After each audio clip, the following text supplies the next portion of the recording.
opening a Costco store can make the property values in the surrounding neighborhoods increase by 5%.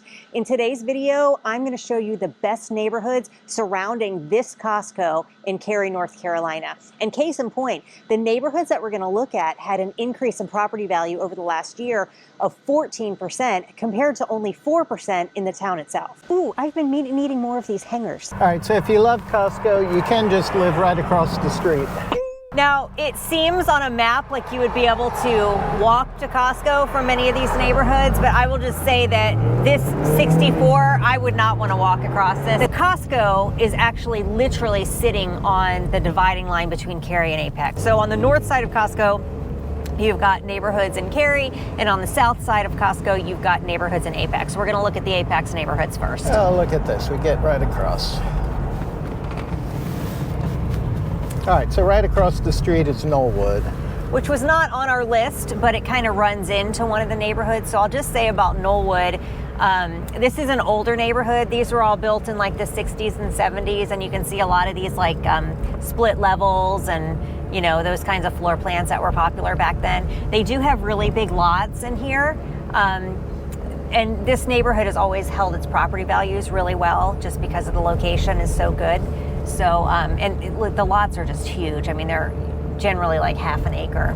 So the neighborhood that we're going to from here is called Shepherd's Vineyard. It's also an older neighborhood, but newer than this. I'm gonna say like 80s, 90s rather than like 60s, 70s. And it's a master planned community, unlike this, which is, you know, just a typical subdivision of its era. The amenities in downtown Apex are really, really great. I mean, there's several parks. There's a skate park. There's another like big park. So much little shopping and restaurants and bars and all kinds of cute little things, but also Apex Town Hall and Apex Senior Center and Apex Community Center, and all of that stuff is all like in this same little area. So you can walk to like anything you would want to do, you can walk to it from many of these neighborhoods that we're going to look at today. I took a wrong turn. He likes to take the scenic route. He always has. So you can see the difference when you enter into Shepherd's Vineyard. Right, just obviously you're leaving 70s and you're driving into 90s. All right, so what about Shepherd's Vineyard? So Shepherd's Vineyard actually does have an HOA, and so you can see the properties are just a little bit nicer maintained. So Shepherd's Vineyard actually has a pool and tennis courts and sand volleyball courts. The other really cool thing is the Eva Perry Library is in the neighborhood, so you can walk up there. They have all kinds of activities and story times for kids and classes. There's like different little classrooms in there. Prices in here are kind of somewhere in the mid fives up above 700. So, you know, 550 to 750, something like that. Sizes run 1,500 to about 3,200 square feet. And they do have some townhomes in here, a lot of single family, but they also have some townhomes. Take a quick look at neighborhood amenities. So they've got a pool with a diving board. Playground. Neighborhood walking trails inside the neighborhood, which is really nice. And we've technically left Shepherd's Vineyard and into another subdivision, which is just kind of common around here. One subdivision just leads into the other. Yeah, so one thing I always tell people, like people say, I want to be in this neighborhood or that neighborhood, and it's really, really important that unless you really want to be in a very large master planned community, that you don't limit your search by the neighborhood name, because in this area, there are so many communities that are just like tiny little subdivisions. You know, they might put up 50 homes because they got this small little piece of land. And a lot of times you can actually join the pool of neighboring communities if you want to. Like the neighborhood we live in, we live right next to Sunset Ridge, but we can join the Sunset Ridge pool even though our neighborhood does not have a pool. So you really just put in your criteria that you're interested in and kind of leave it open so that you don't limit cute neighborhoods like this that you might not have thought of. Look, what a cute little house that is. No, all right, definitely... that is quite a decoration. Wow. People take Halloween seriously around here, and it's gotten more so over the years, it seems like. I mean, people decorate for Halloween like it's Christmas. You know, stores like selling crap and people like buying crap. So That's what it is. Okay, so this is the Villages of Apex. And they did this funky style that is, what would you call this style, all the different colors? Interesting, refreshing. So here's your single family homes.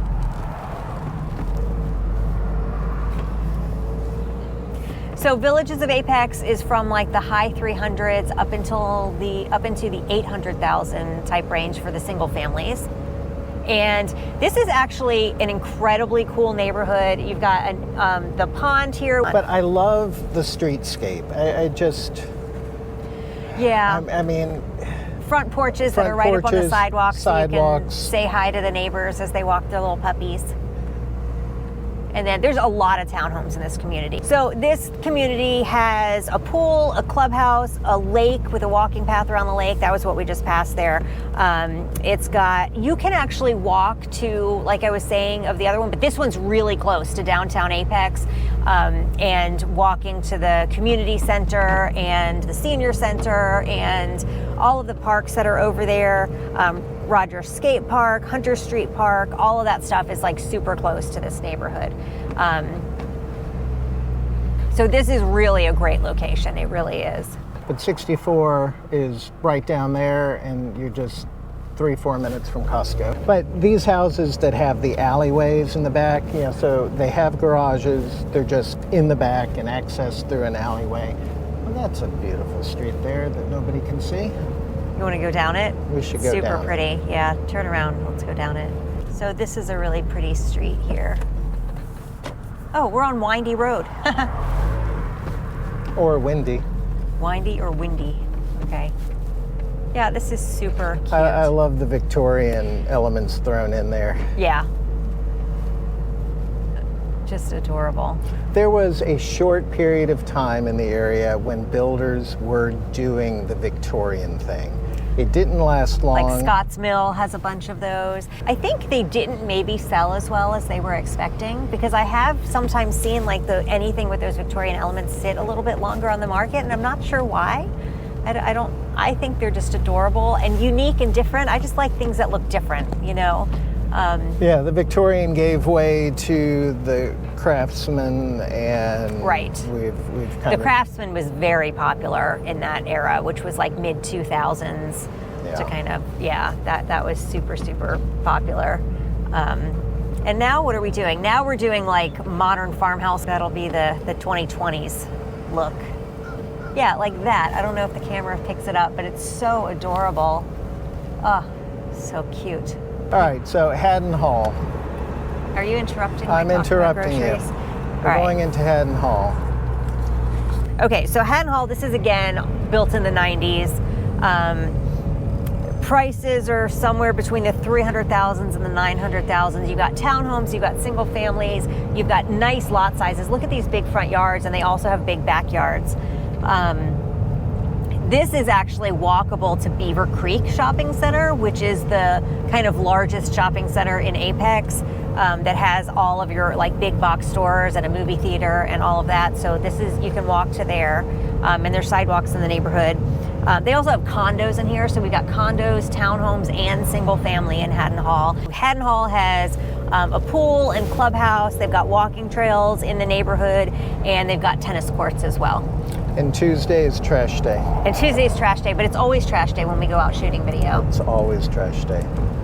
So we've looked at 3 neighborhoods kind of on the Apex side of 64, and we're going to pop over to the Cary side of 64 and look at 3 more. All right, McGregor Downs. So McGregor is this is kind of the aspirational neighborhood in the Triangle in Cary. Probably even of like new neighborhoods. Like this is where people are like, I would love to live in McGregor, and you can kind of see why. I mean, it's very beautifully designed. True to its name, has an old world Scottish vibe, and it's built around a golf course. And they wear kilts when they play golf instead of golf pants. I'm just kidding, they don't do that. No, but that would be cool, that would be kinda cool if that was like a thing. We should make that a thing. We don't play golf or we'd start the trend. Speaking of kilts, there is in North Carolina, so there is actually a very strong Scottish presence. Like a lot of early settlers were from Scotland, particularly in the mountains. And so every year, like Highlands is named after the Scottish Highlands. So that's Highlands, North Carolina. And there is the Highland Festival every summer in July. And people of Scottish descent, I mean, anybody can go to it, but people of Scottish descent will go, and you can get your like coat of arms or whatever done, like to know what clan you were from. I'm not Scottish, so I don't know how that all works, and I haven't actually been to the event because it's always so hot, but I guess it's not hot in the mountains. There, That's why you do it in July. But anyway, so that has nothing to do with anything, but it's a little bit of tidbit for you about North Carolina. It's so beautiful right now. The weather is just like, is so cool, and I just love this weather. Oh, look at this.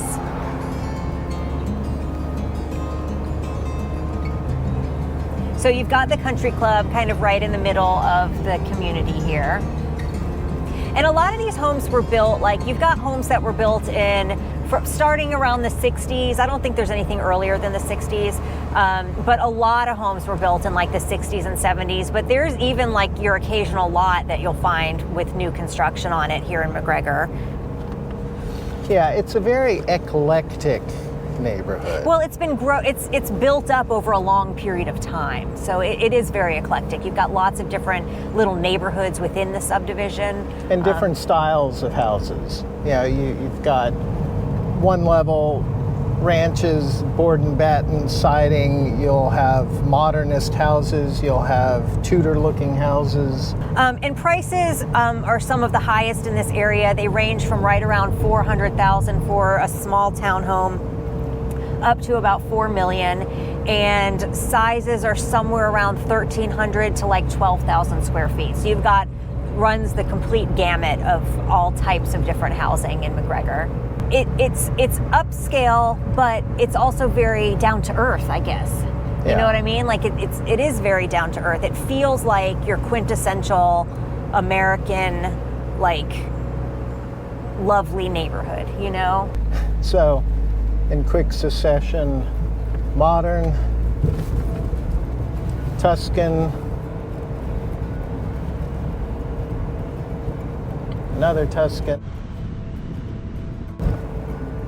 some kind of modern Tudor.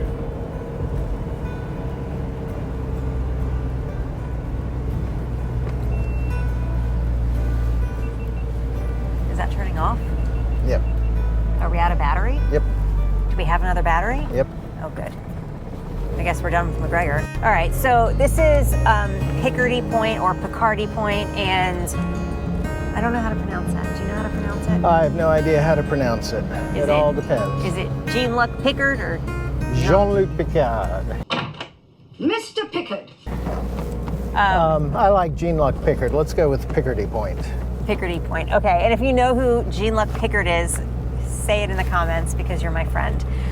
Okay, so these homes were built mostly in the 90s, and you know they range in price from, you know, we're talking 700-800s generally in this neighborhood. You know, and kind of mid 3,000 square feet, something like that. You know, yeah, high 2,000s to kind of high 3,000 square feet on average. Not a large neighborhood. No, it's fairly small. But Nicely wooded. You can do what?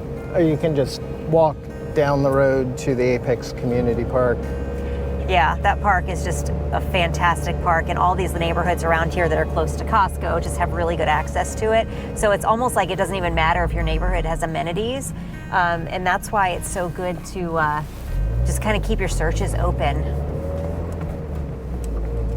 So the homes in here are pretty much your standard 2-story, 2-car garage, probably all with very similar floor plans despite the change in the exteriors. Yeah, and it is a pool and tennis community.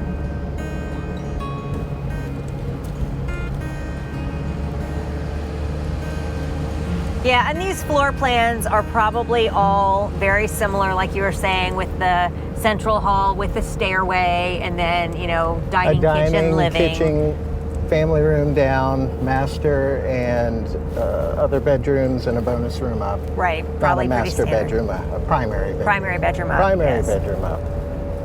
And so one of the things about neighborhoods like this, obviously, there's lots of cul-de-sac. Cul-de-sac. Cul-de-sac. It is cul-de-sac is the plural of cul-de-sac, and if you watch Gilmore Girls, you know this. But what it does is it prevents a lot of through traffic.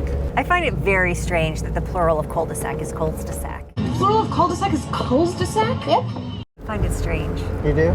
Yes. Anything else you find strange? No, just that one thing right now. So in some ways, this is like a classic Cary community, right? Yeah. Late 90s, upscale builds, good lot sizes, close to everything, but without the modern floor plans that a lot of people really want nowadays. Right. Yeah, and that's the thing, that it is hard to get in Cary. I mean, obviously, the newer the construction, the more modern the floor plan. So, like, for this price, and this is part of the reason that we ended up moving to Holly Springs is because of this exact thing. So, like, this price point in Holly Springs is like 20 years newer. And so we got a nice open floor plan with wider hallways and Right. vaulted ceilings and things like that. And we're able to, you know, stay in the same price range. And we are perfectly happy with our amenities where we are. We can walk wherever we want to go. So, yeah. So that's one of the things you give up in Cary, but you don't give it up, you just have to pay a lot more for it. All right, right across the street from Pickard Point is Normandy. So Normandy is kind of the next level up. So this is like, you know, 800 to maybe, I'm gonna say 1.5 million. And it goes up into the like 5,000 square foot-ish range. And this is a beautiful neighborhood. I love this neighborhood. I think it's mostly brick, not all brick. But a lot of the homes are brick in here. And it does have a lot of trees, but you'll notice it's more like designed, like where they planted the trees, rather than in some of the other neighborhoods, you'll see like a lot of like woods kind of behind the houses. And a lot of times stuff like that, you'll see it like if there's a creek back there, if the landscape kind of falls off, and so there might be like some flood prone areas and things like that. When you see like heavy woods behind the houses in Cary, there's often like some kind of a creek or some kind of a non-buildable area down there. Whereas this, and you can tell because of the price point of the homes is higher, and you don't have as much of that like wetlands and stuff throughout the community. This is lovely. And of course, once again, all the neighborhoods do run into each other. So as we're headed here, is this McGregor? Are we back in McGregor? We're back in McGregor. Okay, I thought so. I thought things looked a little different. You know, and here in McGregor, again, harping on the eclectic things, you have... I love that.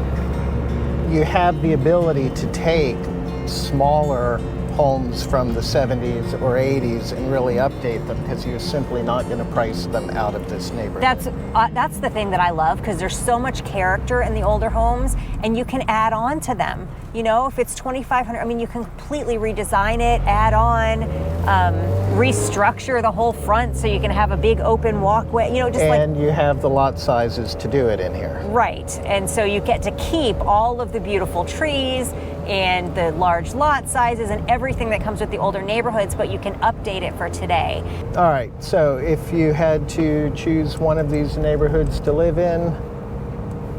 Out of all of the neighborhoods we looked at, I would probably say McGregor or Normandy are the two that are my favorites.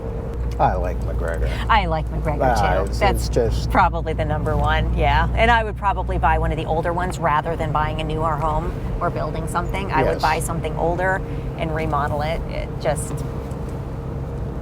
I like history, you know? And I don't know if it's just because I grew up in the 70s, but a 70s luxury built home to me is nicer than a modern luxury Yeah, built home. it just I agree. is. I agree.